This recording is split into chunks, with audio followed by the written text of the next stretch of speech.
Lumayo kayo sa harap namin, mga halimaw! Kampon kayo ng kadiliman!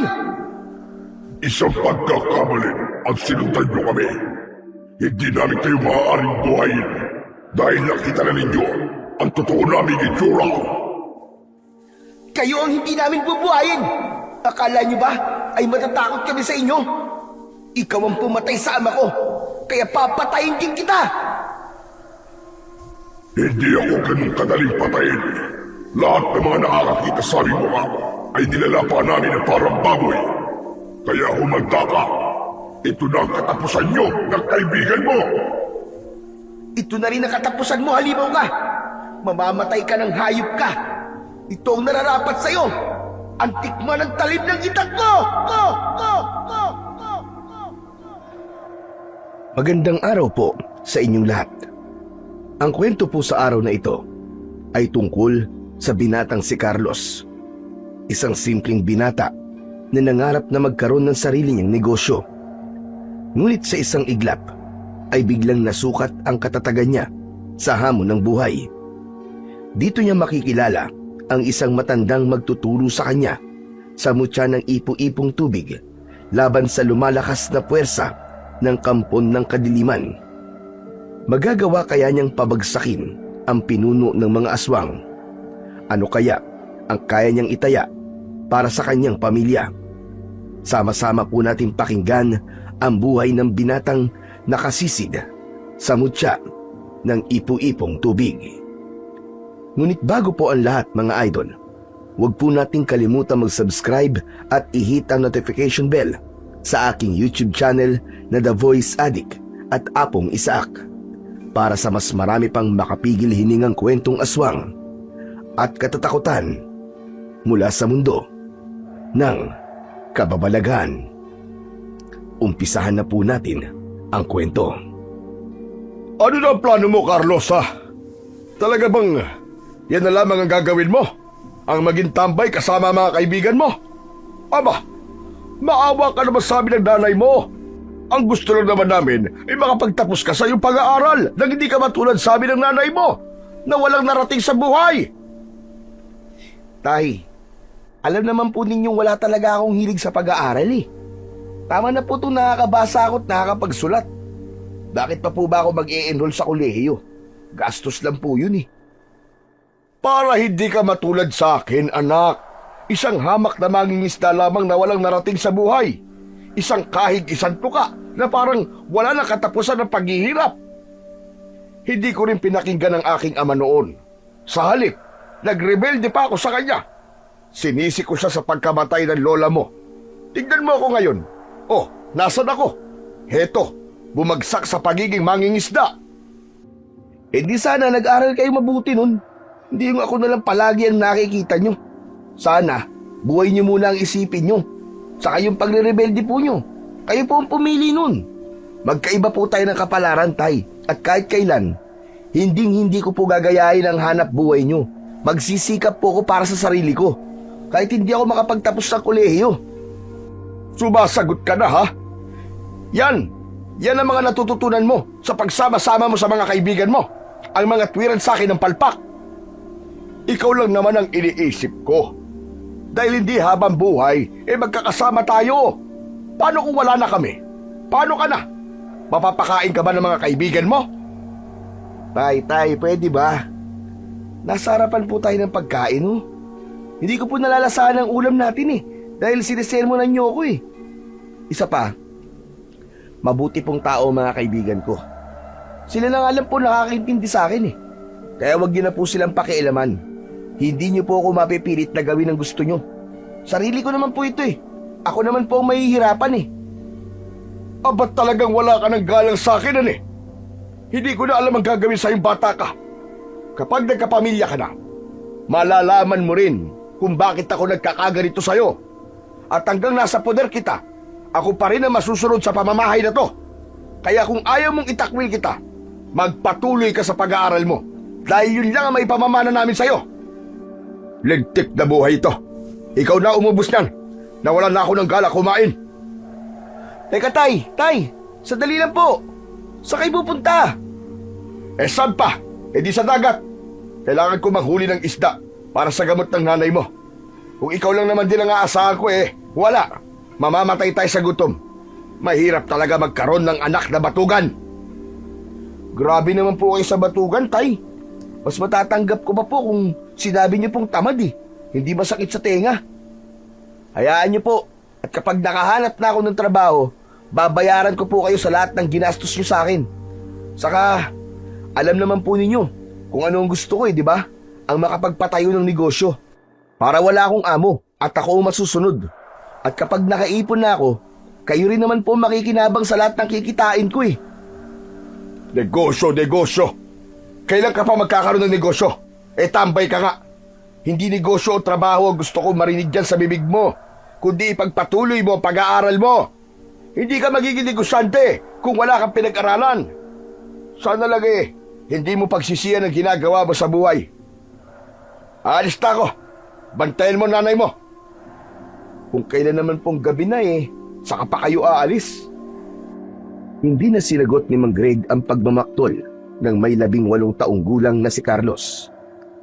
Nakaupo siya sa harap ng lamesa habang nasa ibabaw ang inihaw na bangus at kanin. Nahabol na lamang niya ng tingin ang paglabas ng kanyang ama sa pintuan habang dala nito ang sagwan at itak. Ang 55 taong gulang na si Mang Greg ay matagal nang mangingisda sa baryo ng Palipay sa probinsya ng Negros Occidental. Kung hindi isda, ay hipon ang nahuhuli nito sa dagat. Kaya masasabi niyang hindi naman sila totoong naghihirap. Kaya lang, napipilitan ng kanyang ama na magtira lang ng pang-ulam dahil kailangan itong ibenta ang huling isda para naman sa gamot ng kanyang inang si Aling Susan. May malubha kasi itong karamdaman at magmula na magkasakit ang kanyang ina ay palagi na siyang napapansin ng kanyang ama. Hindi naman talaga niya hilig ang pag-aaral. Mas gusto niyang magtayo ng negosyo sa kanilang lugar o di kaya naman ay maging tambay na lang. Katwiran niya ay pareho namang nakakakain ng 3 beses sa isang araw kahit tambay lang. Maya-maya pa ay dumating ang may 18 taong gulang na si Lando. May dala itong 4 kantos. Kumikislap ang mga mata nitong nakatingin sa inihaw na bangus habang nakangising itinataas ang bote ng alak. Uy! Tamang-tama pala ang dating ko dito May nakahanda ng pulutan. Tara Carlos, kasama ko ang tropa. Banata na natin itong 4 kantos. Walang pipigil sa pagsasaya natin dahil kakaalis lang ng tatay mo. Bakit? Ano bang okasyon? Pambihira ka naman pare Kailangan pa bang may okasyon para mag-inom ng alak? Tara na, lumabas ka na dyan. Kanina pa tayong hinihintay ni na Magno at Tado sa tabi ng dagat Dalhin mo na rin tong bangus. Sige na, bilisan mo na. Kulang na lang ay hilahin si Carlos ni Lando sa paglabas ng kanilang bahay. Sinulyapan na muna niya ang kanyang ina na natutulog sa katre nito bago siya lumabas ng kanilang bahay na gawa sa pinagtagpi-tagping yero at trapal. Dala ang bangus ay malalaki ang hakbang ng paa na sumunod siya sa kaibigan. Pagdating nila sa tabing dagat, sa kubo na kanilang madalas pinagtatambayan, ay nakita niyang kumakaway si Magno habang nakangiti na nakatingin sa dala niyang pulutan. May mga dala rin ang mga ito ng 1.5 na litro ng soft drinks. O di ba? Sabi ko naman sa inyo mga tol madadala ko rito si Carlos. Teka. Paano niyo pala nalamang umalis si tatay? Siyempre, nakita namin sumakay sa bangka. Binati nga namin kaso nga lang, hindi kami pinansin. Nakasimangot tapos tinignan pa kami ng masama. Kaya alam naming nasabong ka na naman ang airpat mo. Kaya heto, pampalubag loob, Chong. Itinaas pa nito ang kanina pang hawak na bote ng 4 kantos habang malapad ang pagkakangiti nito sa kanyang labi. Tila nawala ang kanyang sama ng loob at napaupo sa tabi ng kumakanta pang si Tado. Maya-maya ay binuksan na nga ng mga ito ang bote ng alak. Masaya silang nagkwentuhan na hindi nila namamalayan ang oras. Naramdaman na rin ni Carlos ang epekto ng alak, maging ang kanyang mga kaibigan na bulol na sa pagsasalita. Si Lando ang unang nakatulog dahil nang aagaw na ito ng tagay. Habang tumatagal ay nakaramdam ng kaba sa dibdib si Carlos. Kasabay ang pagtingin niya sa dagat. 4:00 na yon ng madaling araw pero wala pa rin ang kanyang ama. Habang ang 3 naman niyang kasama ay tulog na nakasubsob sa lamesa. Nakatumba ang mga walang lamang boteng alak. Nakakaramdam naman siya ng hilo dahil sa tama ng alak. Kaya naman, napagpasyahan niyang tumayo na at iwan ang mga kasama.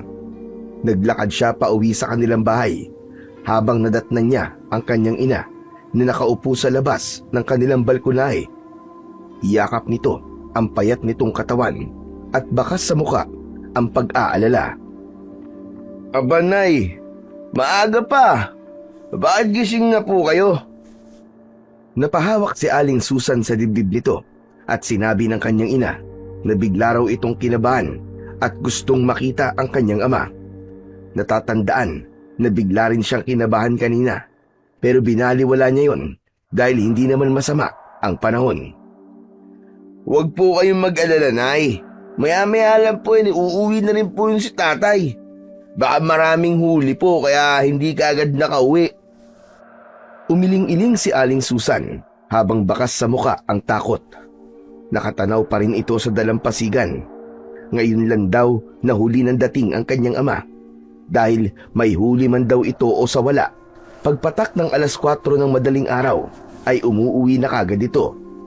Parang may ibig sabihin ng kanyang ina sa sinabi nito. Kaya naman, bigla rin siyang nakaramdam ng pag-aalala at napatingin na sa dagat. O sige po, Nay, para mawala po ang pag-aalala nyo. Kapag mamaya po at hindi pa po siya dumating, susundan ko na po siya sa laot. Kaya pumasok na po kayo sa loob ng kwarto nyo, Nay.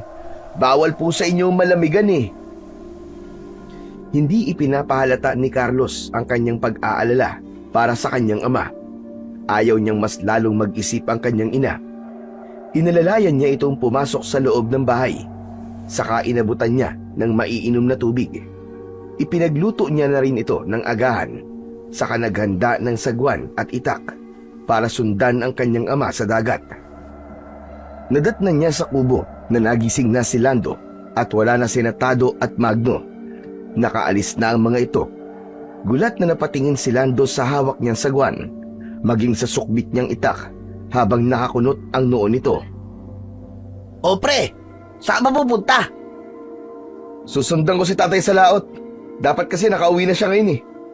Teka, gamit ba ng tatay mo ang bangka nyo? Hindi, Carlos. Linggo ngayon, di ba? Kaya araw nila ng pahinga. Bakit mo na itanong? Ayos, tama-tama. Hihiramin ko sana, Chong eh. Gamitin mo na.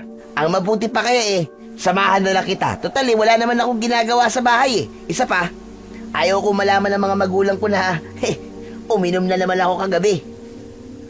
O sige, para may makausap ako sa bangka abang nasa laot tayo. Nang magkasundo ang dalawa, ay sinamahan naman siya ni Lando sa pinagtalian ng bangkang demotor. Tamang-tama yun, kahit hindi na siya gumamit ng sagwan. Si Lando na rin ang nag-operate para patakbuhin ang sasakyan. Sakto naman na maliwanag na ang paligid at kita na nila ang dagat. Habang sakay ng bangka, ay pabilis ng pabilis ang kaba sa dibdib ni Carlos. Wala siyang matanaw sa gilid ng dagat, kahit man lang bangka ng kanyang ama. Ilang minuto pa ang lumipas, ay biglang nagsalita si Lando.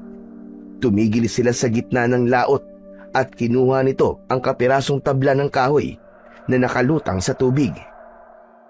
Pare, huwag kang mabibigla sa sasabihin ko. Pero sa palagay ko, may nangyari ng masama sa iyong ama. Lando, ayoko ng ganyang biro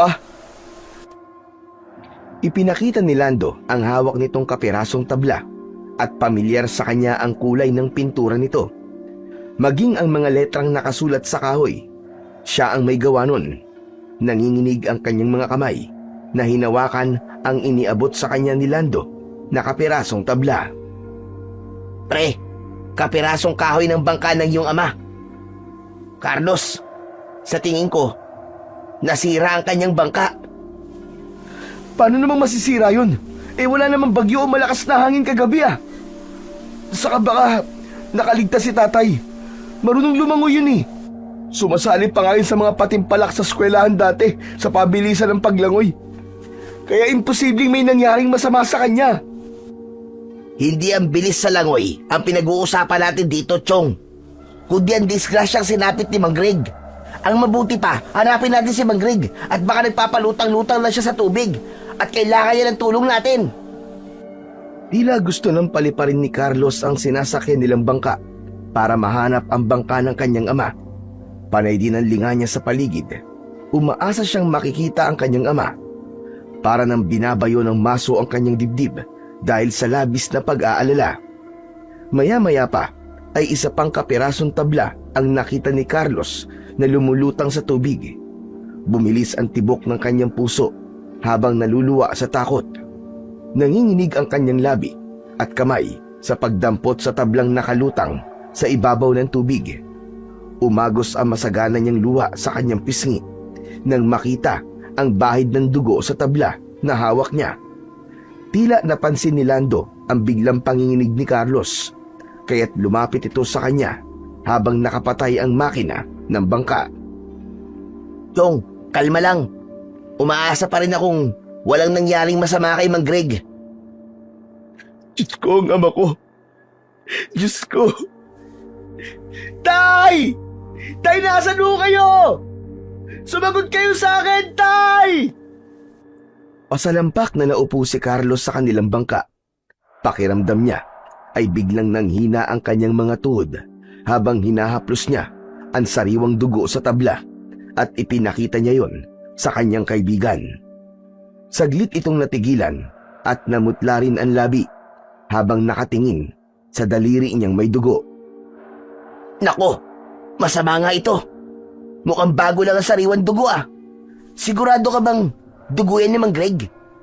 Sana mali tayo. Sana nasugatan lang si Mang Greg. Chong, parang imposibleng buhay pa ang ama ko.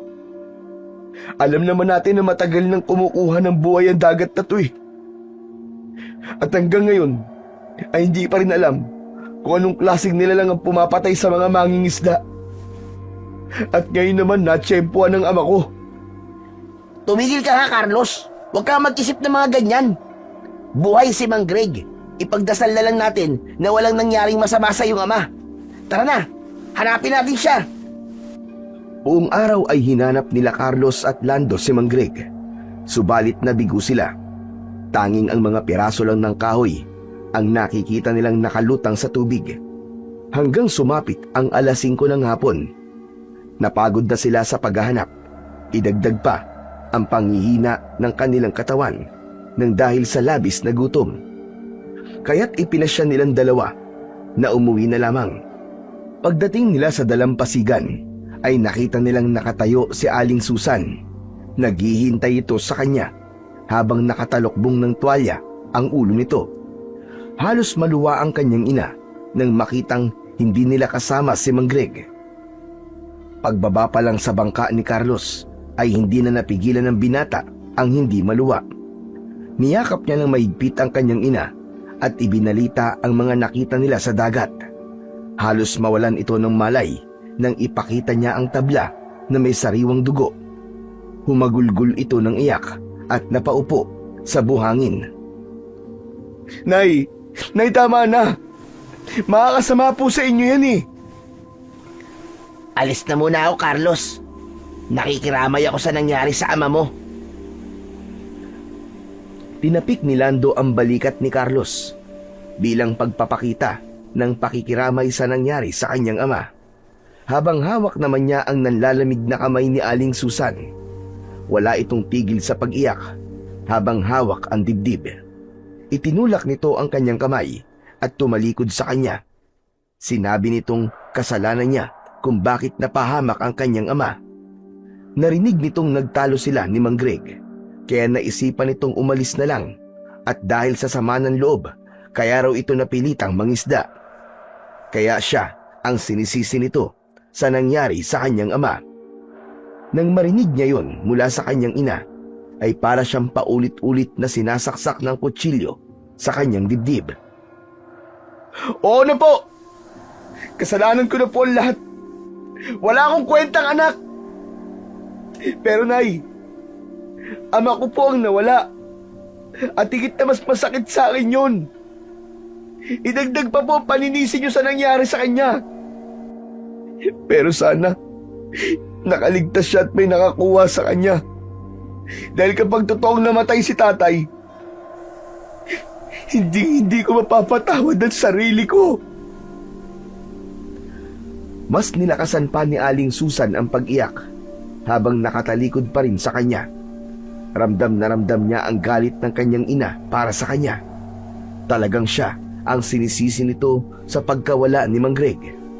Paulit-ulit nitong isinisigaw ang pangalan ng asawa.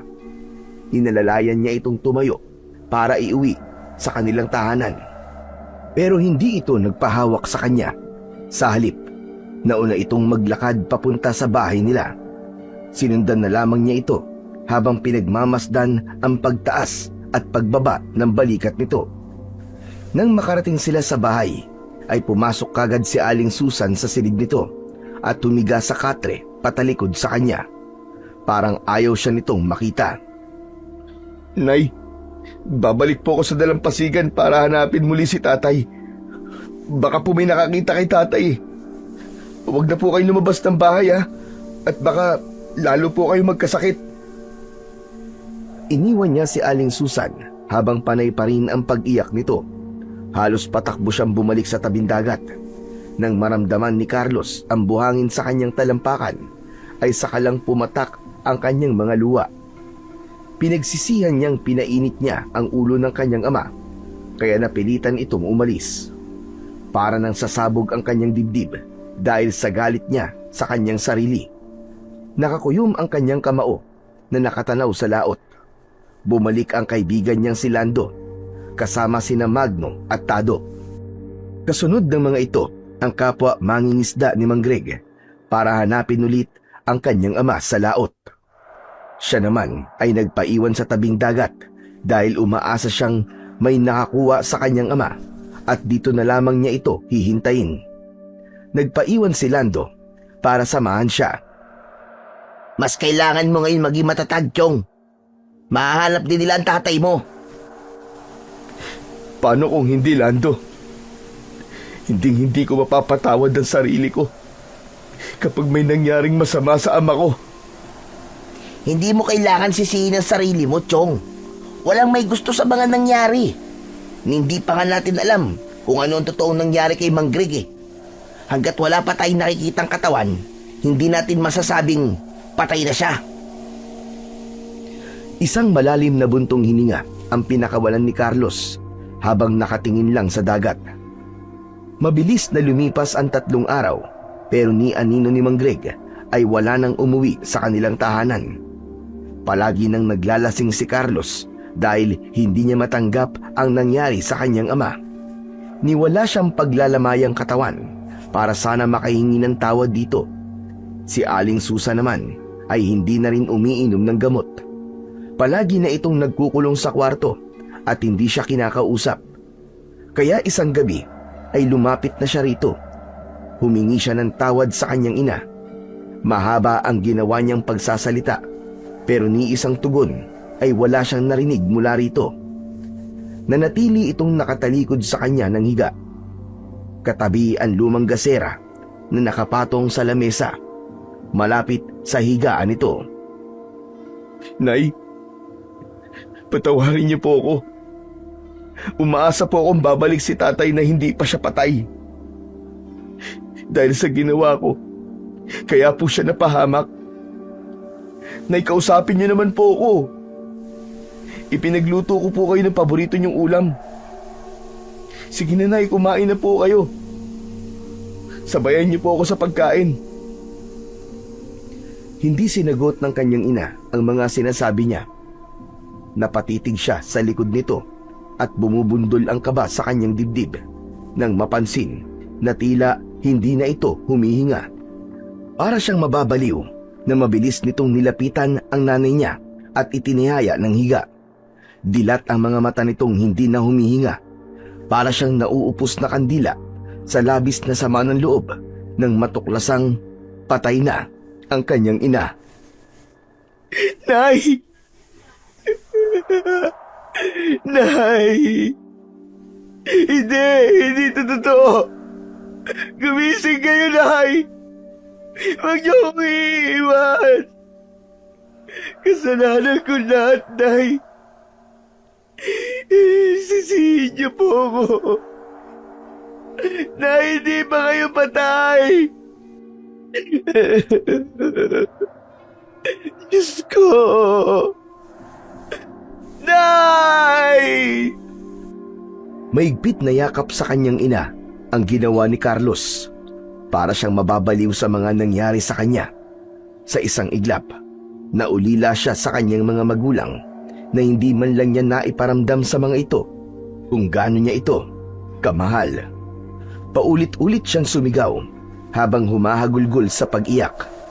Dala ng matindi niyang galit, tumayo siya at pinagsususuntok ang dingding ng kanilang bahay habang sumusulyap sa kaawa-awa niyang ina. Bakit po, Nay? Bakit hindi po kayo lumaban? Diyos ko, ano bang kasalanan ko at pinaparusahan niyo ako ng ganito?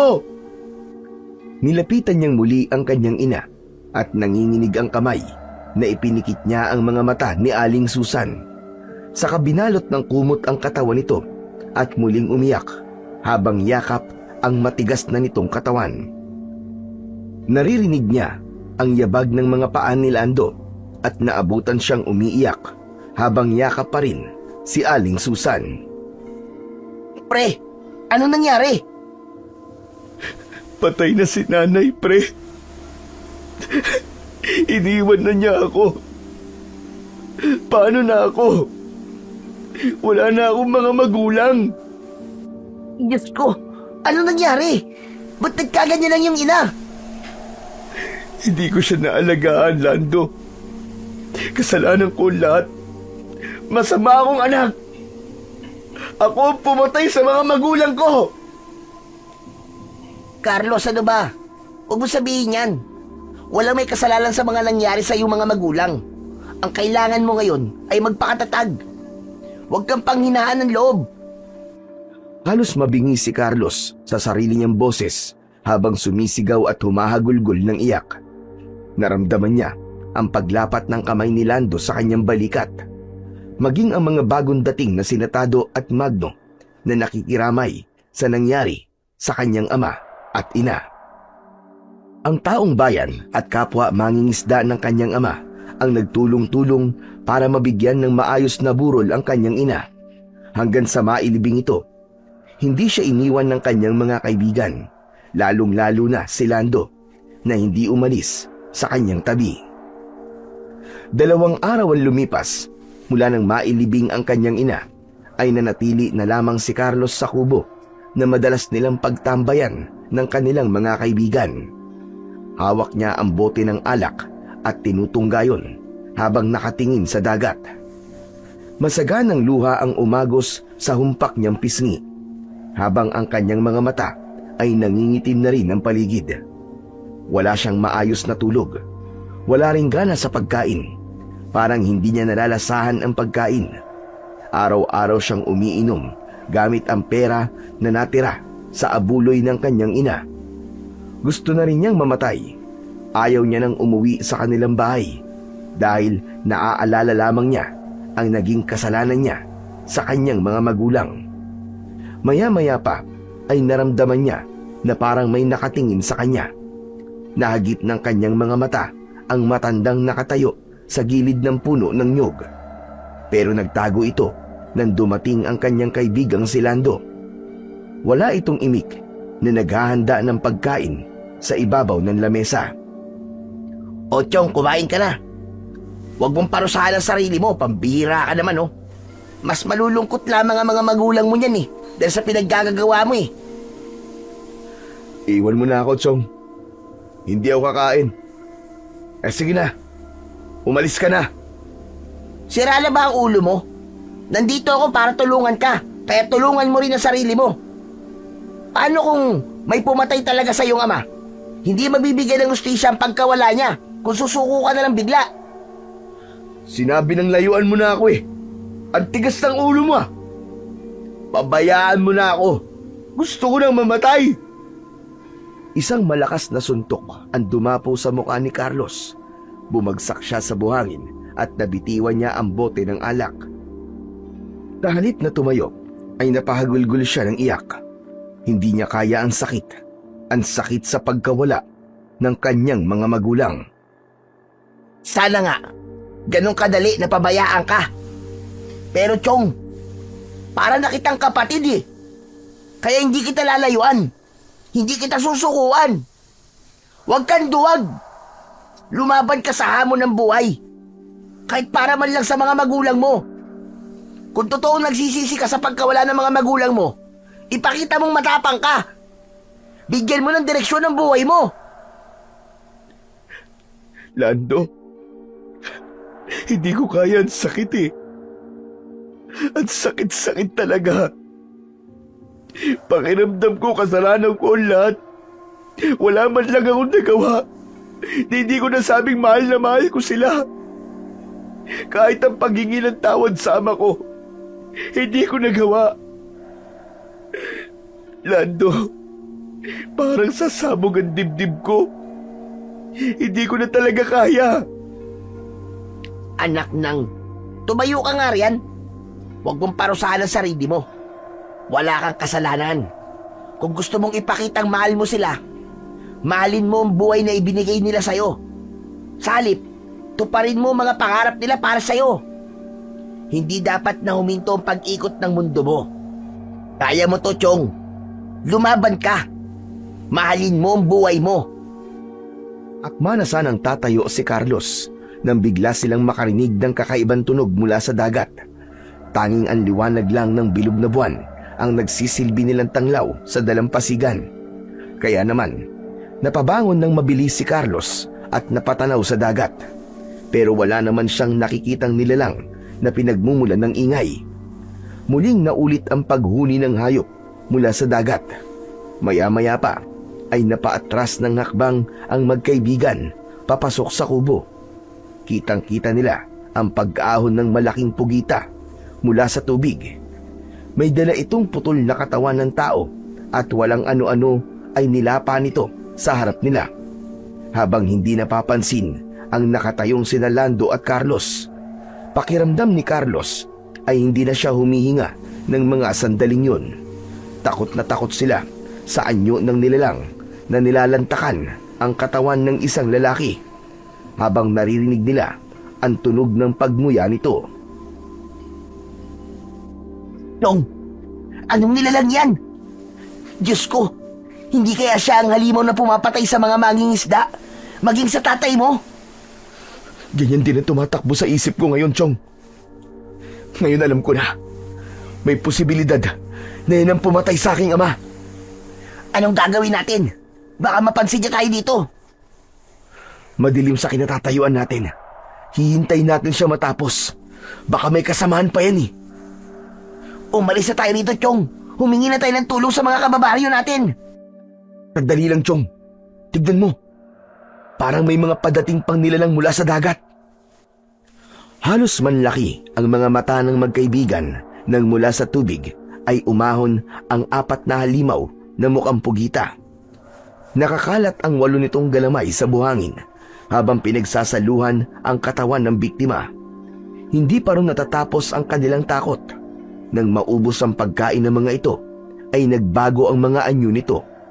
Naging isang asong gubat na tumakbo papunta sa kakawyan. Ngayon lang sila nakakita ng ganong klaseng mga nilalang. Nang makaalis ang mga ito, ay sakalang nakahinga ng maluwag sina Lando at Carlos.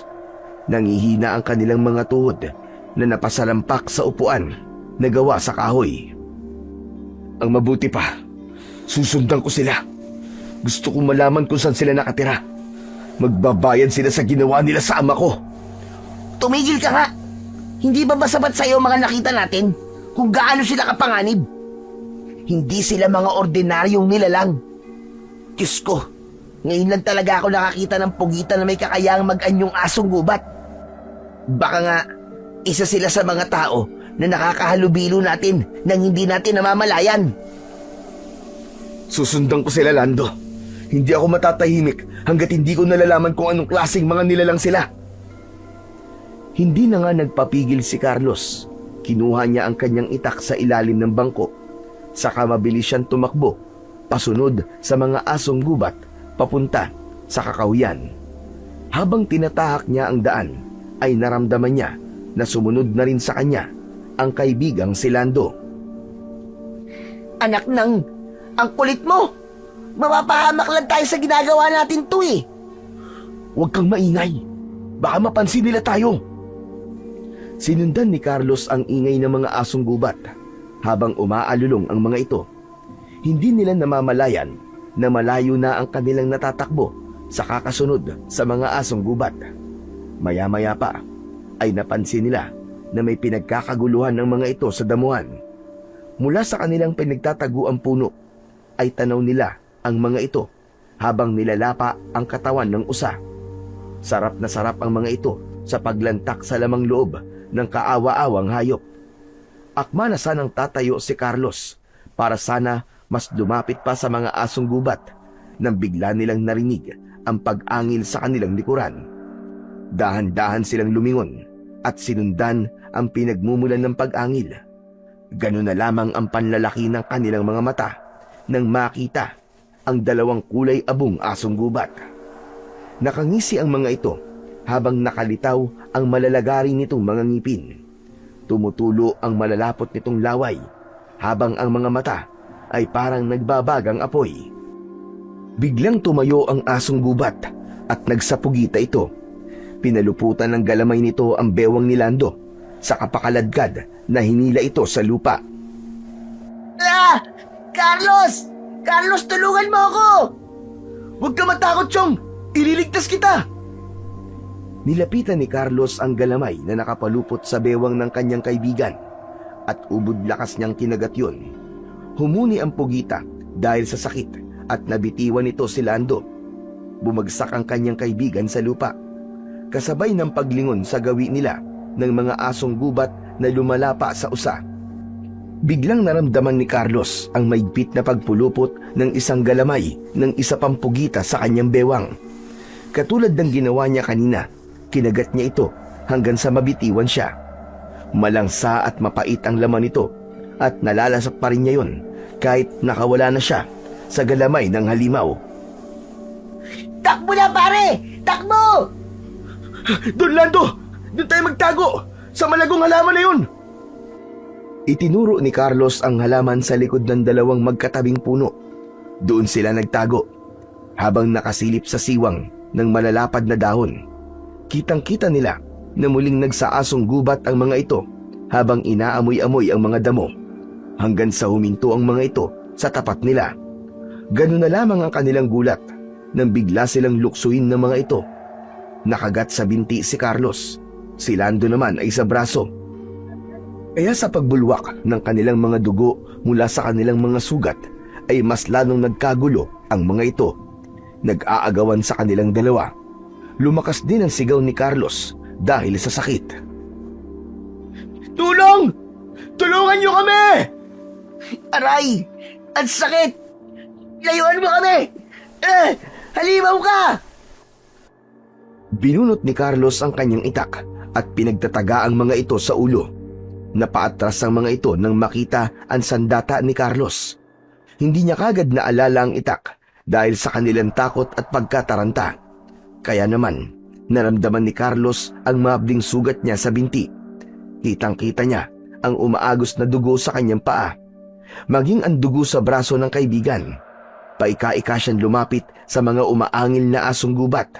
Kaya lang, mas lalong nagwala ang mga ito habang nakatingin sa dugo niya sa binti. Lumayo kayo sa harapan namin! Mga halimaw! Kampun kayo ng kadiliman! Isang pagkakamali at sinundan nyo kami. Hindi namin kayo maaaring buhayin dahil nakita na ninyo ang totoo naming itsura. Kayo ang hindi namin bubuhayin. Akala niyo ba matatakot kami sa inyo? Ikaw ang pumatay sa ama ko, kaya papatayin din kita! Hindi ako ganun kadaling patayin. Lahat ng mga nakakakita sa aming muka ay nilalapan namin na parang baboy. Kaya humanda ka. Ito na ang katapusan nyo ng kaibigan mo. Ito na rin ang katapusan mo, halimaw ka! Mamatay ka ng hayop ka! Ito ang nararapat sa'yo! Ang tikman ng talim ng itak ko! Sinugod ni Carlos ang mga nakatayong asong gubat, subalit mas mabilis ang mga ito na naiiwasan ang bawat pagtaga niya. Si Lando naman ay kumuha na rin ng kahoy sa lupa at wala itong tigil sa pagpalo sa mga asong gubat. Kaya naman, sabay-sabay ang mga kalaban sa pagpapalit ng anyo. Naging isang pugita ang mga ito, habang ang mga galamay ay patuloy na inaabot ang katawan ng magkaibigan. Lumaban si Carlos, pinagtataga niya ang mga galamay ng mga ito.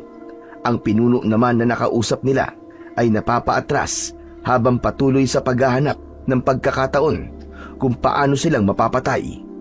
Kaya hindi nila napansin ang biglang pagdating ng isang matandang lalaki na kuba. Tila natakot ang mga ito sa matanda nang tamaan ng tungkod nito ang ulo ng pinuno. Bumagsak ito sa lupa at muling nagsaasong gubat. Kumaripas ng takbo ang mga kasamahan nito habang ang pinuno ay naiwan at nagbanta sa kanila. Hindi pa ito ang huli nating pagkikita. Lalong-lalo ka na tanda. Palagi mo nalang pinakikialaman ang ginagawa ko. Kaya sa susunod nating pagkikita, sisiguraduhin ko na mapapatay na kita. Lalong-lalo na ang dalawang pakialamero na yan. Pagkasabi nun ay sumunod na ito sa mga alagad at naglaho sa madilim na bahagi ng kakahuyan. Saka lang naramdaman ni Carlos ang panghihina ng kanyang tuhod dahil sa sugat sa kanyang binti. Naramdaman niya ang pag-alalay sa kanyang tigkabilaang braso ng matanda at ni Lando bago kinuha ng matanda ang hawak niyang itak. Tumama kayo sa bahay ko. Kailangan magamot kagad ang mga sugat nyo. Baka biglang bumalik ang mga aswang na agwasyo. Masakit na masakit pa rin po ang binti ko. Parang bigla ko pong hindi mayakbang sa lupa. Tiisin mo lang ng konti. Sa palagay ko, ay dahil sa laso ng laway ng asong kumagat sa'yo, kaya naninigas ang binti mo. Lolo, malayo po ba ang bahay nyo? Malapit lang dito. Sige na, tulungan mo kung alalayan ang kasama mo. Konting tiis na lang. Malapit na tayo. Paika-ikang naglakad si Carlos habang tinitiis ang pananakit ng kanyang sugat sa binti. Bigla niyang naalala na ito rin ang matandang nakita niya sa tabi ng puno ng nyog. Habang si Lando naman ay pangiwi-ngiwi ang muka dahil sa sugat naman ito sa braso. Maya-maya pa ay narating na nila ang isang kuweba. May ilaw yun sa loob. Isang uri ng sulo na gawa sa kawayan. Habol ang hininga na pumasok sila sa loob ng kuweba at inalalayan siyang maupo ng matanda sa upuang bato. Akala nila ang bahay na tinutukoy ng matanda ay gawa sa kahoy. Yun pala ay nakatira ito sa kuweba. Iginala niya ang kanyang paningin sa kabuuan ng loob ng kuweba. May mga ilang bulaklak ng ilang-ilang siyang nakita na nakalagay naman sa malaking garapon. Ganon din ang mga sandata, katulad ng itak, tungkod at galon na pang-spray ang nakita niyang nakahilera sa istante na gawa sa kahoy. Maya-maya pa ay narinig niyang nagsalita ang matanda. Sandali lamang. Ikukuha ko lamang kayo na maiinom na tubig, pati na rin ang gamot. Taglit na umalis ang matanda sa kanilang harapan dahil pumasok ito sa isang silid na gawa sa pinagdikit-dikit na bilog na kahoy. Para yung kulungan na sinadya para gawing kwarto. Pagkalipas ng ilang minuto ay bumalik na ang matanda, dala ang bote ng langis na may lamang ahas. Napaunat sa pagkakaupo ang magkaibigan nang malaman nilang apdo yun ng ahas na alimuranin. At ito ang ipapatak sa mga sugat nila. Hindi na itago ang pag-aalala sa mukha ni Carlos habang hindi inaalis ang paningin sa garapon. Tatang, huwag niyo na pong lagyan ng sugat ko. Baka lalo po ako mamatay sa kamandag ng apdo na yan eh. Ang apdo ng alimuraning ahas ay mabisang pangontra sa agat ng mga aswang na agwasyo. Maraming beses ko na ito nasubukan, kaya huwag kayong mag-alala. Tatang, talaga po bang gamot yan? Wala ba yung kamandag? Oo nga, magtiwala na lamang kayo sa akin. Isa-isa nang pinatakan ni Lolo Nitoy ang sugat ni Nalando at Carlos. Naramdaman ng binata na nawala nga ang pananakit ng sugat niya sa binti. Ganon din ang sugat sa braso ni Lando. Saka sila pinainom ng tubig ng matanda. Nang makabawi sa lakas, ay nagtanong naman si Carlos tungkol sa mga aswang na agwasyo. Tatang, matanong lang po kita. Ano po bang klaseng nilalang ang mga agwasyo? Ang agwasyo ay mga nilalang na nakatira sa tubig, alat o dagat. May kakayahan silang magpalit-palit ng anyo. Katulad ng ano nakita natin, naging asong gubat sila. At kaya ng mga ito na gayahin ang mukha ng taong malalapit sa gusto nilang biktimahin. Kaya mahirap silang patayin at mahuli dahil magagaling silang magpanggap. Maliban na lamang kung malakas ang pakiramdam ng taong gusto nilang lapitan. Kung ganun po matagal niyo na pong alam na may aswang po sa baryo natin? Tatang, paano po ba sila mapapatay? Hanggat walang nakakakuha sa mutyang pwedeng ipantapat sa kanilang kapangyarihan, ay hindi sila matatalo. Walang makakapigil sa kanilang kasamaan. At oo, matagal ko nang alaman tungkol sa mga agwasyo. Palagi ako nabibigo na talunin sila dahil sa pagpapalit-palit nila ng anyo. Kung ganun po may posibilidad na sila talaga ang pumatay sa ama ko. Tatang, sino po pala kayo? Tawagin niyo na lamang akong Lolo Nitoy. Maaaring sila nga dahilan ng pagkawala ng mga mangingisda sa baryo. Kaya hindi malabong mangyari na sila rin ang pumatay sa iyong ama. Marami pong salamat sa pagkakaaligtas niyo po sa amin ni Lando, Lolo Nitoy. Tulungan niyo po ako kung paano mapapatay po ang pumatay sa aking ama. Ang pagsisid sa mutya ng ipo-ipon tubig. Yun lang ang paraan para matalo sila. May kakayahan itong patayin ng mga aswang na agwasyo dahil sa kapangyarihang malaasidong epekto nito sa katawan ng mga aswang. Kaya lang, masyado mapanganib ang pagkuha sa mutya dahil susukatin ito ang tapang mo at bilis sa paglangoy. Maliban doon, binabantayan din ito ng mga agwasyo. Saan po matatagpuan ang mutya ng ipo-ipon tubig, Tatang? Sa pusod ng dagat, na kung saan ay madalas na merong lumalabas na ipo-ipo. Kailangan mo sumisid sa gitna at maabot ang dulo ng ipo-ipon tubig para makuha ang mutya bago ito muling lumubog sa kailaliman ng dagat. Mapanganib ang pagkuha sa mutya. Dapat kaya mong tumagal sa ilalim ng tubig. Nakahanda po ako mamatay para sa mutya, Tatang. Pinatay nila ang aking ama. 2 buhay ang kinuha nila sa akin. Wala na pong dahilan pa para mag-alala ako sa buhay ko. Pero Chong, sabi ni Tatang mapanganib ang pagkuha sa mutya. Paano kung ikaw naman ang mapahamak? Tama si Lando. Pag-isipan mo munang mabuti ang gagawin mo, Carlos. Marami kang makakalaban sa ilalim ng tubig. Sila ang nagbabantay sa mutya, kaya hindi magiging madali ang iniisip mo. Kagaya po ng sinabi ko, hindi na ako nag-aalala para sa buhay ko. Mabigyan ko lang po ng hustisya ang pagkamatay ng aking ama. Nang dahil sa ginawa nila sa tatay ko, namatay din ang nanay ko. Kaya sa akin po sila may utang. Kaya nararapat lang po na sa akin din po sila magbayad. 2 araw na pinaghandaan ni Carlos ang pagsisid sa mutya ng ipo-ipon tubig. Hinintay niyang maghilom ang sugat niya sa binti. At ngayon ay kasama nila sa bangka sina Lolo Nitoy at Lando. Nakahanda ang mga ito sa pag-alalay sa kanya. Isinaboy ng matanda ang mga dinikdik na ilang-ilang sa dagat para lumitaw ang ipo-ipon tubig. Kasunod ang pagsasagawa ng matanda ng isang ritual habang nakapikit itong bumubulong sa hangin. Malakas din ang kabog ng dibdib ni Carlos, lalo pa at nakikita na niya ang unti-unting paglitaw ng ipo-ipon tubig. Naglagay siya ng tali sa kanyang bewang at hinintay ang paglaki ng ipo-ipo. Hanggang sa makarinig sila ng tunog mula rito. Kaya naman, nagulat siya sa lakas ng ipo-ipo at muntik na silang lumubog sa tubig. Biglang nakaramdam ng takot si Carlos dahil hindi niya inaasahan na ganun katindi ang pagsubok na pagdadaanan niya. Huminga siya ng malalim bago tumalon sa gitna ng ipo-ipo. Halos mahilo siya nang kasama siya sa pag-ikot sa tubig. Pinilit niyang sumisid sa ilalim habang patuloy siyang nadadala ng malalakas na pag-ikot ng tubig. Nakita niya ang isang kulay puting bato sa gitna ng ipo-ipo. Kumikislap yun na parang kristal. Ubod lakas niyang ikinampay ang kanyang mga paa at kamay sa paglangoy.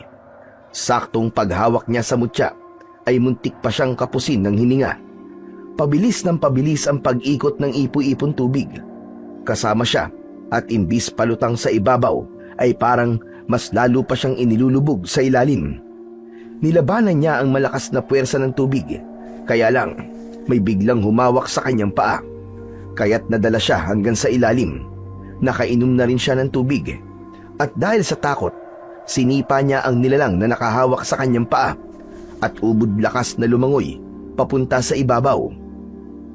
Lumiwanag ang bato sa kanyang mga kamay at bigla siyang dinala nito pataas, kasama ang nilalang na hindi bumibitaw sa kanyang paa. Lando! Ihagis mo ang itak! Bilis! Maging ang kanyang kaibigan ay nagulat din nang makita si Carlos na lumulutang sa hangin habang nakasabit ang nilalang sa kanyang paa. Isang maliit na pugita na pilit inaagaw ang hawak niyang mutya. Pagkahagis ni Lando sa itak, nasambot yun ni Carlos, sabay taga sa galamay ng agwasyo. Bumagsak ito sa tubig, kasunod ang naputol nitong galamay at nagulat siya nang bigla itong nasunog. Kahit nasa ibabaw ito ng tubig. Yun marahil ang epekto ng sandata kapag tanga nito ng may hawak ng mutya. Bumalot sa kanyang katawan ang malatubig na liwanag na parang ipo-ibong tubig. Naramdaman niya ang paglapat ng kanyang mga paa sa bangka at hindi makapaniwala sa taglay niyang kapangyarihan. Nagawa ko! Nagawa ko, Lolo Nitoy! Hindi ko po akalain na magagawa kong makuha ang mutya. Binabati kita, Carlos. Ikaw lang ang bukod tanging nakapasa sa pagsubok. Tara na, kailangan na natin umalis dito bago pa umahon ng kasamaang napatay mong pugita. Habang umaandar ang bangka, ay pinagmamasda naman ni Carlos ang itsura ng bato. Malapad yun na hugis perlas. Dinala niya ang mutya sa kanyang dibdib bago ibinalot sa kanyang damit at tinalian ng lubid.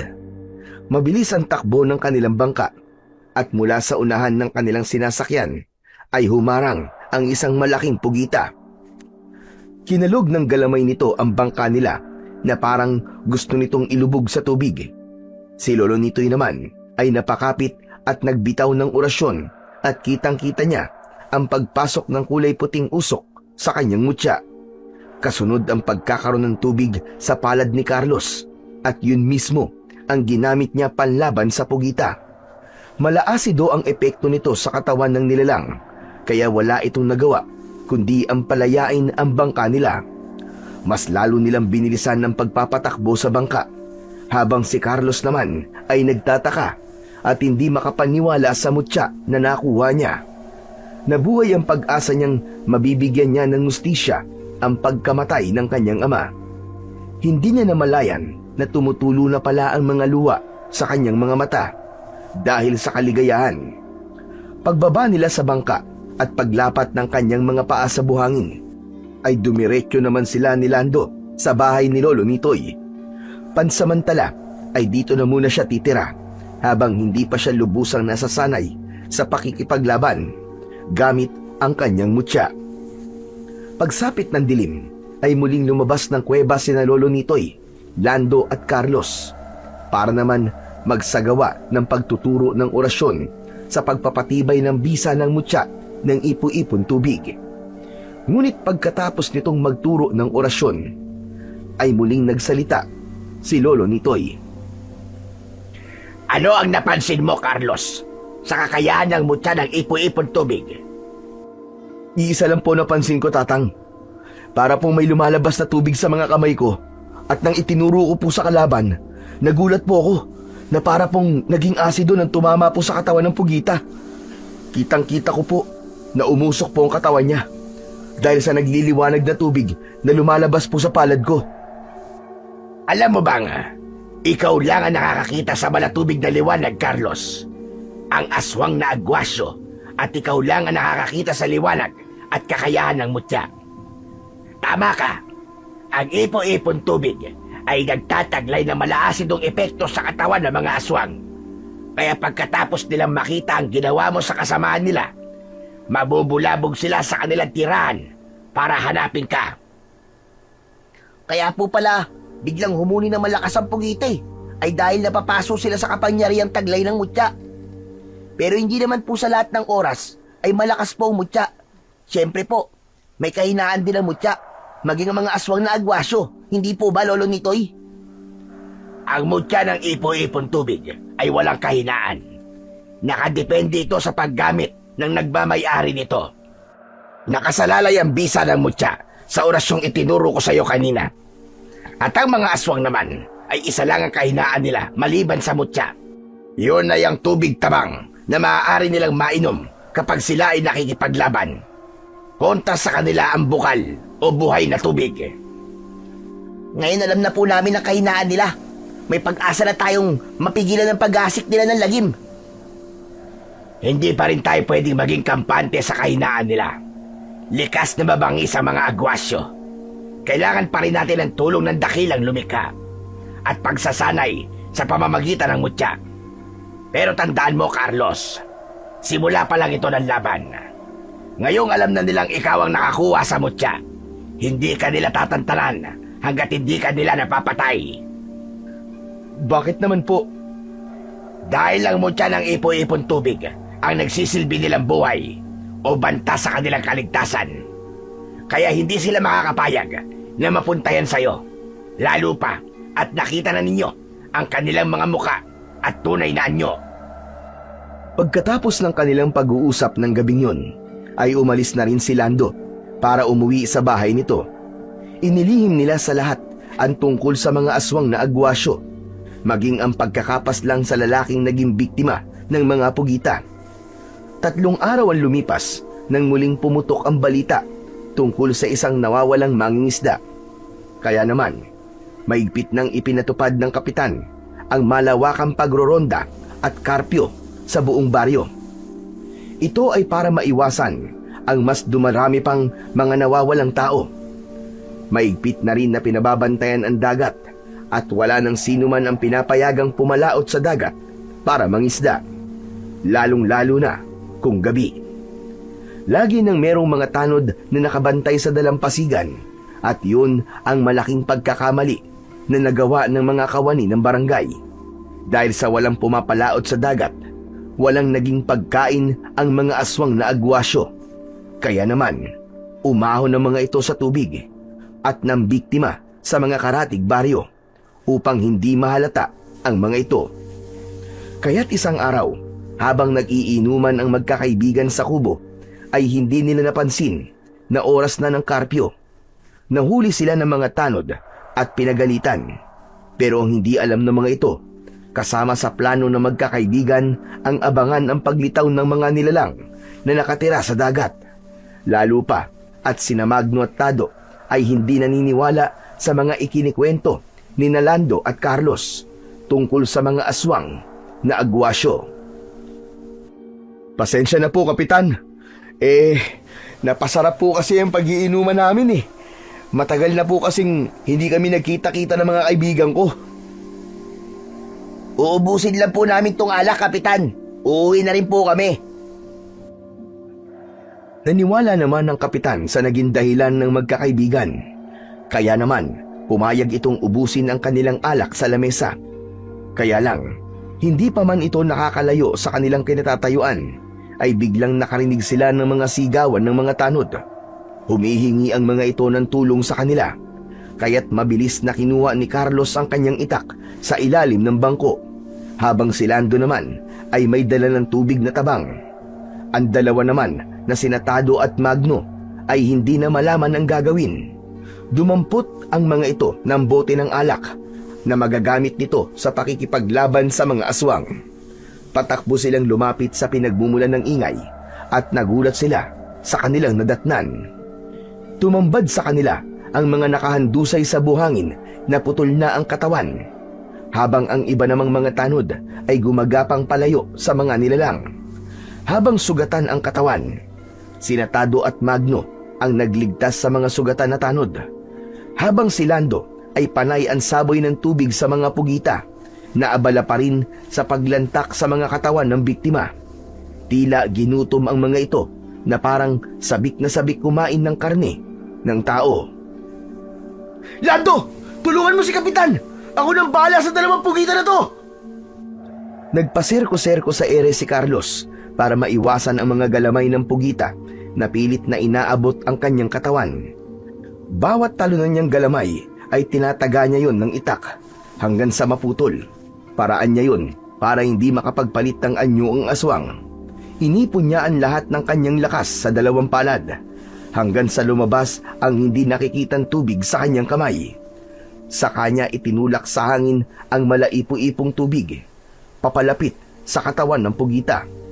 Tumama yon sa mukha ng agwasyo at nasunog ang mukha nito hanggang sa matunaw na parang kandila. Habang ang isa pa ritong kasama ay biglang nagpalit ng anyo bilang isang kulay itim na asong gubat. Kaagad itong umatake ng kagat sa kanya. Bumaon ang pangil nito sa kanyang braso. Naramdaman niya ang hapdi sa unti-unting pagbaon ng pangil nito sa kanyang laman, kaya't nataga niya ito ng itak sa batok. Kasunod ang pagsuntok niya sa leeg ng asong gubat. Bumagsak ito ng pasadsad sa buhangin habang nagkikikisay ang katawan. Saka naman tumalon siya ng mataas at sakto ang pagbagsak niya sa kinaroroonan ng asong gubat. Itinarak niya ang talim sa mismong dibdib nito, kasabay ng pagliwanag ng kanyang sandata. Unti-unti itong natunaw hanggang sa maging isang malapot na tubig na umuusok. Nagulat at namangha si Kapitan sa nakitang husay sa pakikipaglaban ni Carlos sa mga halimaw. Grabe! Ang astig ng ginawa mo, Carlos! Hindi mo man lang pinaporma ang mga halimaw na yun. Kaya lang, nakita na ng ibang tanod at ni Kapitan ang ginawa mo. Hindi magtatagal ay kakalat na ang balita tungkol sa'yo. Hayaan mo na. Ang mahalaga, hindi nila malalaman ang tungkol sa mutya ng ipo-ipon tubig. Tinulyapan ni Carlos ang mga nakahandusay na katawan ng mga biktima. Nalungkot siya dahil alam niya ang sakit kung paanong mawalan ng mahal sa buhay. Lalo pa at wala pa sa kalahatian ang napapatay niya kumpara sa totoong dami ng mga kalaban niya. Sa kabila ng kasikatan ni Carlos sa naging pagtulong niya sa mga tanod na nakaligtas, marami pa rin ang nagalit sa kanya dahil sa mga naulilang kaanak ng mga napatay ng halimaw. Hindi niya matanggap na sa kabila ng kabutihang ipinakita niya sa mga ito, ay may nasasabi pa rin ang mga tao sa kanya. Kaya si Lando, na kanyang kaibigan, ay todo ang pagpapaliwanag sa kanya na hindi niya kasalanan ang lahat. Naalala niya ang panahon na mag-isa niyang hinarap ang sakit ng pagkawala ng mga magulang, habang mag-isa niyang sinisisi ang kanyang sarili. Ano ka ba naman, Chong? Huwag mong sisihin ang sarili mo sa mga nangyayari. Hindi mo kasalanan yun. Gano'n naman talaga ang tao eh. May masasabi pa rin sila kahit nakagawa ka na ng kabutihan. Sala sa init, sala sa lamig nga. Ang mahalaga ay may mga buhay kang nailigtas. Nalaman din nila na matagal nang may nakatirang halimaw sa ilalim ng dagat. Sapat na yon para mas lalo silang mag-ingat. Salamat, Chong. Hindi mo ako iniwan, pati ng iba nating mga kaibigan. Kaya nga magkaibigan, di ba? Nagdadamayan at walang iwanan. Tropa tayo eh. Pagkatapos nilang mag-usap, ay kinailangan na nilang maghiwalay na magkaibigan. Si Lando ay umuwi na sa bahay nito at si Carlos naman ay umuwi na sa bahay nila na ilang araw niya nang hindi nabibisita magmula nang lumipat siya sa poder ni Lolo Nitoy. Mula sa malayo ay tinanaw ni Carlos ang nakabukas na pintuan ng kanilang bahay. Muling sumariwa ang araw na huli niyang nakausap ang kanyang ama, dahan-dahan siyang pumasok sa loob.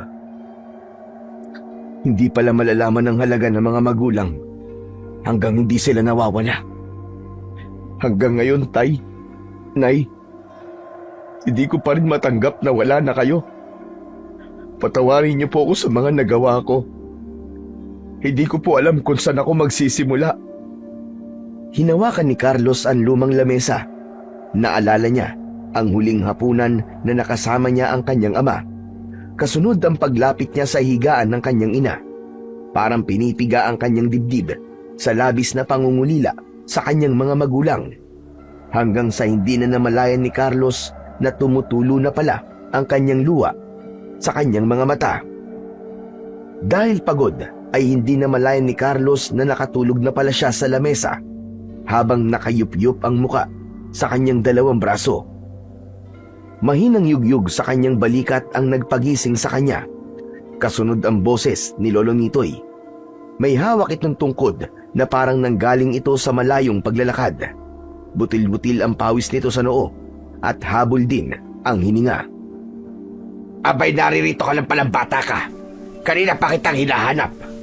Hindi mo ba alam ang nangyari sa mga kaibigan mong sina Magno at Tado? Nasa ospital sila. Inatake sila ng mga aswang kagabi habang papunta sila sa bahay ko. Hindi pa rin alam ni Lando to. Dito ka na pala nakatulog. Talaga po? Pero wala naman po sinasabi sa akin ng mga tanod tungkol sa kanila.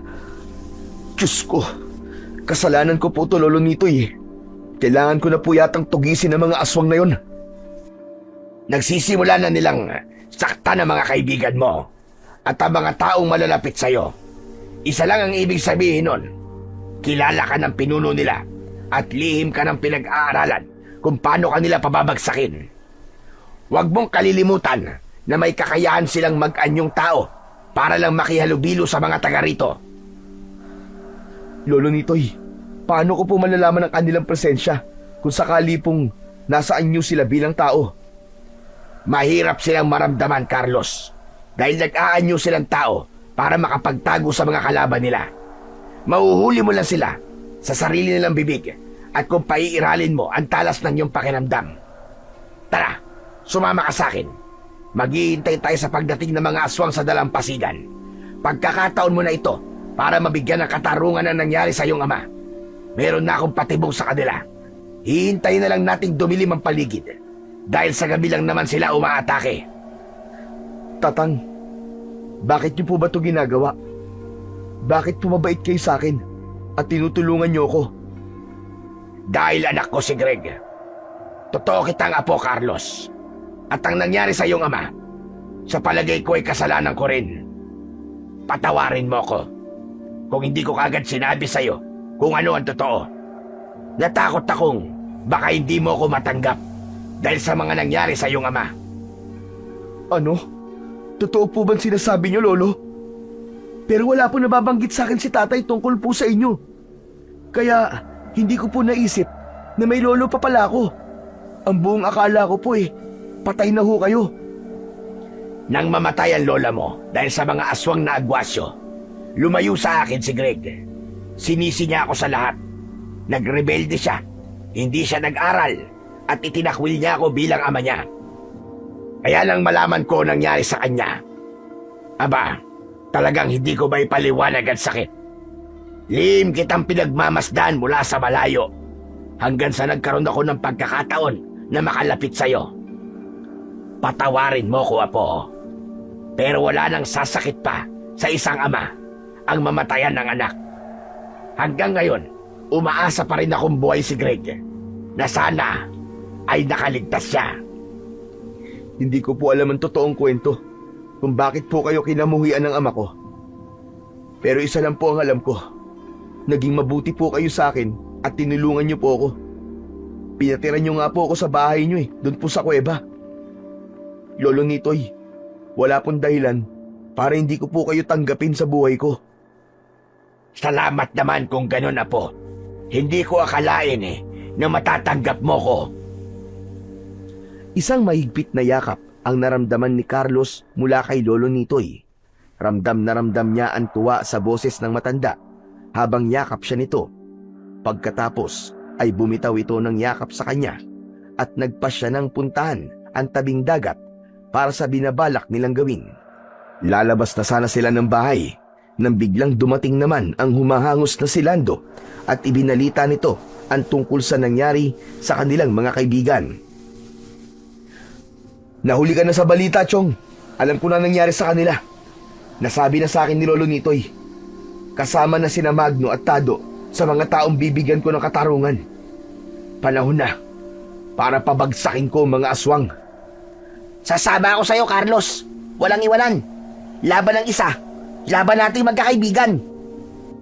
Nang magkasundo ang dalawa, ay muling ibinigay ni Lolo Nitoy ang galon na may pang-spray kay Lando. Naglalaman yun ng tubig tabang na magagamit nito laban sa mga aswang. Habang si Carlos naman ay ang sarili niyang itak ang kanyang gagamitin. Pagkatapos ay nagpasya na silang maglakad papunta sa dalampasigan. Naglagay sila ng patay na usa na nahuli ni Lolo Nitoy bago ito nakipag-usap kay Carlos. Isang patibong yun para mapalabas ang mga agwasyo. Ilang oras din silang nagtago sa likod ng malalaking bato. Hinintay nilang dumilim ang paligid hanggang sa napansin na nila na umahon ang isang maliit na pugita. Matagal nitong inaamoy-amoy ang katawan ng usa habang lumilinga-linga sa paligid. Pinagmamasdan nila ang kilos ng nilalang sa kanilang harapan. Hintayin mo lang ang hudyat ko, Carlos, bago tayo sumugod. Baka nasa paligid lang mga kalaban at nakikiramdam din sa paligid. Ang mabuti pa po kaya ay iikutan ko sila sa kabilang batuan para mahuli natin sila at sabay-sabay na atakihin. Magandang naisip mong plano, Chong, para mabulabog natin sila. Tsak nahihintay ng pugitang yan ng mga kasamahan niya para pagsaluan ng putahing nakahain sa harap nila. At wala silang kaalam-alam na may inilagay akong lason sa pagkain na yan. Bala kong pag-aralan ang uri nila. Nang sa susunod, alam ko na kung paano silang mapapatay. Hindi nga nagtagal ay isa-isang umahon sa tubig ang mga aswang na agwasyo. Ang iba ay nag-anyong asong gubat habang nakapalibot sa pugitang unang nakakita sa pain nila. Hinintay lang nilang kainin ng usa at hindi nga nagtagal. Halos pagtulungan ng mga ito ang usa na nakalatag sa buhangin. Kulang na nga lang ay mag-agawa ng mga ito. Napansin ni Carlos na isa-isang natutumba sa buhangin ng mga asong gubat habang nagkikikisay ang katawan at bumubula ang bibig. Ganon din ang pugita na unang kumain sa lamang loob ng usa. Dito na lumabas si Carlos at biglang sinugod ang iba pang nilalang na natitirang nakatayo. Maging si Lando ay inispreyan na rin ang iba pang nilalang na tumatakbong papalayo sa kanila. Si Lolo Nitoy naman ay pinagpapapalo ng hawak nitong tungkod ang mga nakahandusay na asong gubat. Hindi nito tinigilan ang mga ito hanggang hindi nawawalan ng malay. Ngayon kayo lumaban, mga alibaw! Sinaktan nyo mga kaibigan namin! Lasapin nyo ngayon ang ganti ko sa lahat ng mga taong pinatay nyo! Ubod lakas na pinalabas ni Carlos ang kanyang kapangyarihan gamit ang mutya at ang una niyang pinuntirya ay ang pugitang nangihina na nakasubsob sa buhangin. Tumama sa katawan nito ang malatubig niyang kapangyarihan hanggang sa matunaw at masunog ang katawan nito. Ang iba namang asong gubat na kumaripas ng takbo sa kakawyan ay madali rin niyang naabutan. Pasuray-suray ang mga ito sa pagtakbo dahil sa epekto ng lason. Akma na sana niyang papatayin ang mga asong gubat nang biglang dumating ang pangkat ni Kapitan. Naalala niyang yun ang oras para sa karpyo, kaya't tumulong na rin ang mga ito sa pagpatay sa mga aswang na agwasyo. Si Lolo Nitoy naman ay kumuha ng isa pang nilalang na walang malay para gawin dito ang plano nitong pagsusuri sa katawan ng aswang. Galit na galit ang punong barangay, pati na ang mga tanod, dahil sa dami ng nabibiktima ng mga aswang sa baryo. Isa-isang binuhat ng mga tanod ang wala ng buhay na katawan ng asong gubat, habang ang isa pang pugita naman ay natunaw ang katawan sa liwanag na taglay ng mutya ni Carlos. Inisip niyang tapos na ang kasamaan ng aswang at napatay na niya ang pinuno ng mga agwasyo. Pero si Lolo Nitoy, hindi ito naniniwalang wala ng panganib na darating. Hindi natin siguradong ang pinuno nga ang napatay natin. Kaya kailangan pa rin nating maging alisto. Ano pong gagawin niyo sa asong gubat na yan, Lolo Nitoy? Pag-aaralan ko kung paano silang nabubuhay sa tubig at kung gaano kalakas ang kanilang kapangyarihan. Ngayon lang ako nakatagpo ng ganitong klaseng mga nilalang. Mauna na po kayo, Lolo, sa kuweba. May kukunin lang po akong gamit sa bahay. Sasamahan ko po kayo, Tatang. Dahil mukhang hindi niyo po kakayanin ang pagbubuhat sa katawan ng asong gubat. Mabuti pa nga, Lando. At ikaw naman, Carlos. Bumalik ka kagad. Hihintayin kita. Mag-iingat ka sa pag-uwi. Pero kapag hindi ka pa dumating sa loob ng 1 oras, babalikan ka namin. Mabuti na yung nag-iingat at nasisigurado kong ligtas ka. Huwag po kayo mag-alala, Tatang. Mag-iingat po ako. Kailangan ko lang po talagang balikan ng bahay para maisarado to at makuha ang mga damit ko. Hinatid na lamang ng tanaw ni Carlos ang papalayong sina Lando at Lolo Nitoy habang dala ng mga ito ang katawan ng asong gubat. Saka siya naglakad papunta sa bahay nila. Pagdating niya sa tapat ng kanilang bahay ay kagad siyang pumasok sa loob at kinuha ang ilan niyang mga gamit, damit at larawan nilang mag-anak. Saktong paglabas niya ay bigla siyang natigilan at hindi siya makapagsalita. Nanginginig ang kanyang labi na pumatak ang masaganang luha sa kanyang mga mata. Nakilala niya kung sino ang lalaking nakatayo sa kanyang harapan. Napansin niya na may benda ito sa ulo at may saklay. May benda rin ng kulay puting tela ang kanang paa nito habang nakaangat sa lupa. Naluluwa ang mga mata nitong nakatitig sa kanya. Tay? Kayo po ba yan, Tay? Oo, anak. Ako ito, ang iyong ama. Tay! Hindi napigilan ni Carlos ang kanyang sarili nang makita ang kanyang ama. Nabitiwan niya ang kanyang mga dala at tumakbong papalapit dito. Napayakap siya rito ng maigpit habang umiiyak. Anong nangyari dito, anak? Nasaan si Susan? Tay, wala na po si nanay. Namatay po siya ng dahil po sa pag-aalala sa inyo. Bakit ngayon lang po kayo nagpakita? Ano po nangyari sa inyo? Inatake ako ng mga halimaw sa dagat, anak. Mabuti na lamang at nakaligtas ako sa tulong ng mga mangingisdang nakatira sa kabilang baryo. 5 araw akong walang malay at nang magising ako ay kayo kagad ang pinuntahan ko. Kaya lang, ilang beses akong pumunta rito pero hindi kita masumpungan at walang makapagsabi sa akin kung saan ka nakatira. Doon po ako sa bahay ni Lolo Nitoy, Tay. Pansamantala po ako nakatira doon. Kuweba po yun. Hindi niyo po ba dadalawin si Lolo Nitoy? Matagal na po siyang nangungulila sa inyo. Ano ka mo? Ay, tara na po muna sa loob. Ang mahalaga po, iligtas na po kayo. Patawarin niyo po ako, Tay. Naging pasaway po ako sa inyo. Na dahil po sa pagiging tamad ko sa pag-aaral, muntik na po kayo mapahamak. Naunang naglakad si Carlos sa kanyang ama dahil dinampot pa niya ang mga nabitiwang gamit sa lupa. Bago pumasok sa loob ng bahay, inalalayan niyang tumayo ang kanyang ama sa lamesa, saka ikinuha ng maiinom na tubig. Kaya lang, hindi ito uminom, sa halip ay tumayo ito at mas lumapit pa kay Carlos. Hindi maipaliwanag ni Carlos kung bakit bigla siyang kinabahan, kaya napaatras siya at nagkunwaring hindi siya naiilang sa kanyang ama.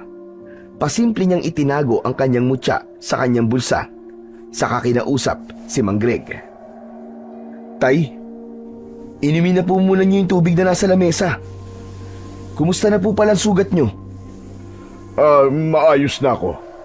Kailangan ko lang gumamit ng saklay para makapaglakad ng maayos. Naisip ni Carlos na subukan ang kanyang ama.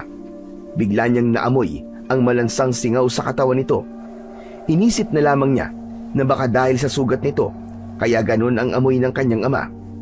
Isa pang napansin niya na tila hindi nito kilala si Lolo Nitoy. Wala siyang napansing reaksyon sa mukha nito, kahit konting pag-aalala. Kaya naisip niyang ibalik ang naging usapan nila ng kanyang ama bago sila naghiwalay ng gabing yun, sabay dampot sa kanyang itak. Bakit, anak? Bakit mo hawak ang itak mo? Wala po, Tay. Bala ko po sanang pumunta sa bahay ni Lolo Nitoy eh. Gusto mo po ba sumama sa akin? Saka, naalala po ba ninyo yung huli natin pinag-usapan? Babalik na po ako. Aba, mabuti naman at babalik ka na sa pangingisda, anak. Salamat naman po at naalala niyo ang huling pinag-usapan natin bago kayo umalis. Natatandaan pa po ba niyo kung ano pong sakit ni nanay? Hanggang ngayon po kasi, hindi ko alam kung bakit kailangan niyang uminom ng gamot. Mas tumibay ang hinala ni Carlos na hindi si Mang Greg ang kaharap niya, kundi ang pinuno ng mga aswang. At tama ang sinabi sa kanya ni Lolo Nitoy, makapangyarihan ng aswang kapag nasaan yung tao ito. Kaya lang, hindi ito makakaligtas sa malakas na pakiramdam ng katulad niyang may hawak na mutya ng ipu-ipong tubig. Diabetes ang sakit ng nanay mo. Ano ba klaseng tanong yan, iho? Hindi na nagdalawang isip si Carlos.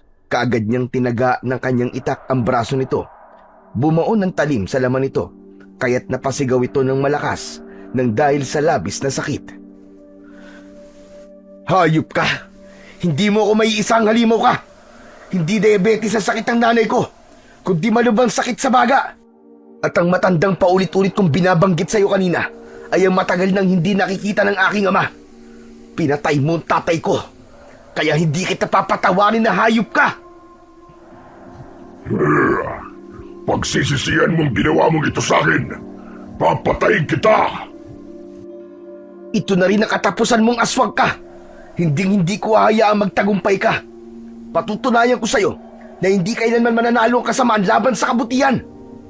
Dahil ang masasamang halimaw na katulad mo ay nararapat lamang na mabura sa mundo at tunawin ang kapangyarihan ko. Hindi na nga napigilan pa ni Carlos ang bugso ng kanyang damdamin. Pinagtataga niya ito hanggang sa makalabas ito sa labas ng kanilang tahanan. Nagawa nitong maiwasan ang mga pag-atake niya. Maya-maya pa ay lumabas sa likod ng mga puno ng nyog ang mga alagad nitong asong gubat. Nagbalik ang pinunong si Eper sa dati nitong anyo bilang isang pugita. Inatake siya ng mga galamay nito, kaya nabitiwan niya ang itak. Pinilit niyang tanggalin ang nakapalupot nitong galamay sa kanyang bewang, subalit malakas ito. Habang ang mga alagad naman ito ay sabay-sabay namang umalulong na parabang nagtatawag pa ng mga kasamaan. Mariin siyang pumikit habang nakadikit ang kanyang dalawang palad. Naramdaman niya ang paghigpit ng galamay na nakapalupot sa kanyang bewang, pati na ang pag-angat ng kanyang mga paa sa lupa. Saka naman lumabas ang kapangyarihang ipu-ipong tubig sa kamay ni Carlos. Malakas niyang ibinato ang bilog na tubig sa katawan ng pinuno. Tumama yon sa dibdib nito at umagos hanggang sa tiyan. Nabitiwan siya nito dahil sa hapdi ng pagkakapaso sa malaasido niyang kapangyarihan. Bumagsak siya sa lupa. Sakto naman ang pagsugod sa kanya ng mga asong gubat. Muli niyang dinampot ang kanyang itak, saka sinalubong ng kanyang taga ang mga ito. Bawat wasiwas niya sa kanyang sandata ay tinatamaan ng mga kalaban sa katawan nito. Sabay-sabay na bumagsak ang mga nilalang sa lupa, habang bumubula ang bibig na parang nalalason. Tumayo kayo mga inutil! Nag-iisa lang yan! Hindi niyo pa kayang pabagsakin! Kung ikaw nga na pinuno nila ay nagawa kong talunin, sila pa kaya na mahina at walang silbi? Hindi ba't sinabi ko sa'yo na pagbabayarin ko kayo sa pagpatay niyo sa ama ko? Kaya tikman mo ngayon ang ganti ko! Hindi ako natatakot sa pagbabanta mo. Sa oras na makuha ko sa iyo ang mutya ng ipu-ipong tubig, mawawala na rin ang katapangan mo. Hindi katapangan ang tawag dito, kundi pagtatanggol sa mga buhay na kukunin yung mga kampo ng kadiliman. Hetong sayo! Isang mataas na talon para maabot ni Carlos ang ulo ng pugita ang kanyang ginawa. Itinarak niya ang kanyang itak sa ulo nito. Kasabay ang pagliliwanag ng kanyang mutya na nasa kanyang bulsa. Nagkikikisay ang katawan ng pugita habang pilit na inaalis ang nakabaon na talim sa ulo nito. Lumikha ito ng maingay na tunog. Kasunod ang pagbuga sa kanya ng kulay itim na tinta. Naramdaman niya ang mahapding pagtama ng likido sa kanyang balat. Kaya't pagbagsak niya ay bigla siyang nakaramdam ng panghihina. Hindi niya inaasahan na may ganong kakayahan ang nilalang na yon. Mabuti na lang at dumating sina Lando at Lolo Nitoy. Binuhusan nito ng tubig ang katawan ni Carlos kaya muling bumalik ang kanyang lakas.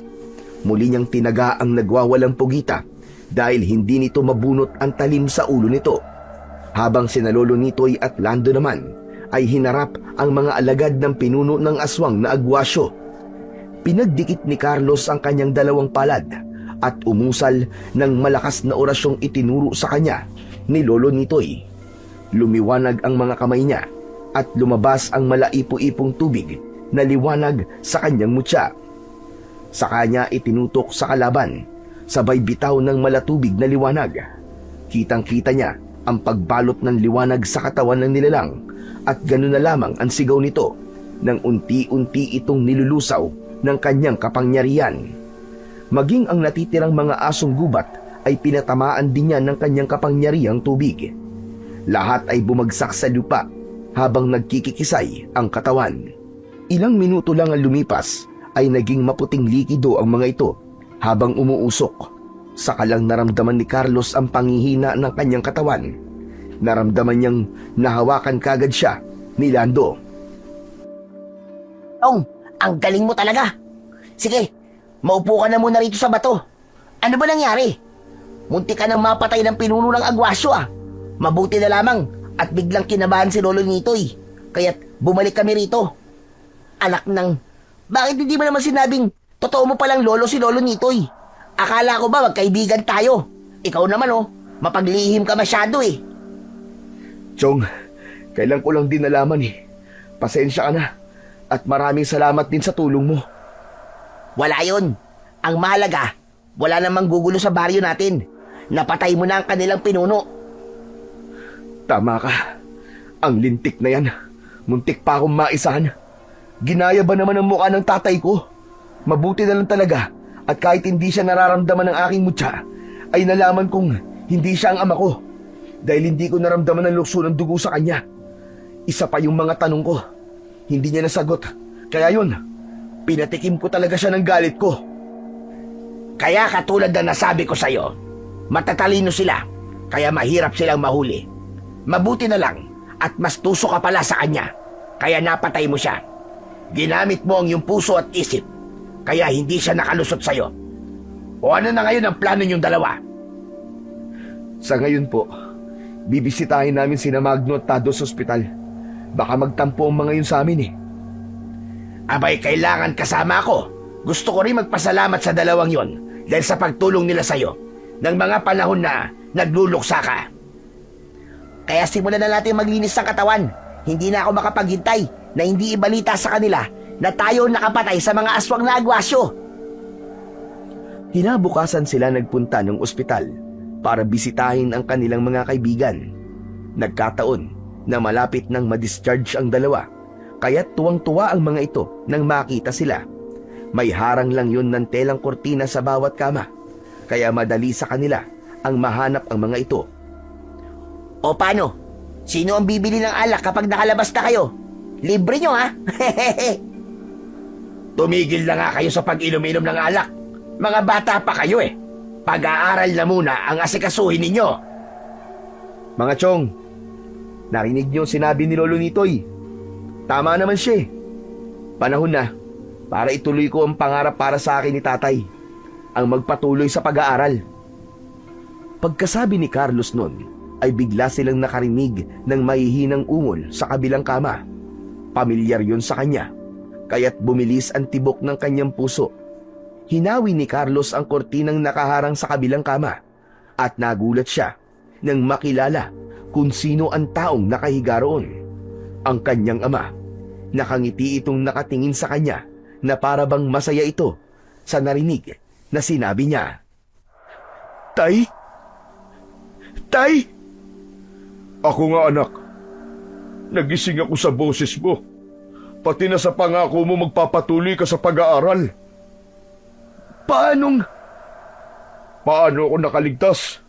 Nakalimutan mo na bang mahusay akong atleta sa pabilisan ng paglangoy? Kaya heto, buhay ako.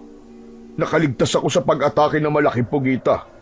Alam na mga kaibigan mo na buhay ako. Dito nila ako nakita kaya sabik na sabik silang umuwi para sorpresahin ka. Alam ko na rin na nangyari sa nanay mo. Pati na ang pakikipaglaban mo sa mga aswang. At sobra kitang ipinagmamalaki, anak. Mahal na mahal kita. Hindi makapaniwala si Carlos na buhay ang kanyang ama. Kaya naman, mahigpit niya itong niyakap. Bigla siyang nag-alala na baka isa na naman yung patibong. Kaya't tinanong niya ito ng mahalagang detalye tungkol sa kanila at nasagot naman ito lahat.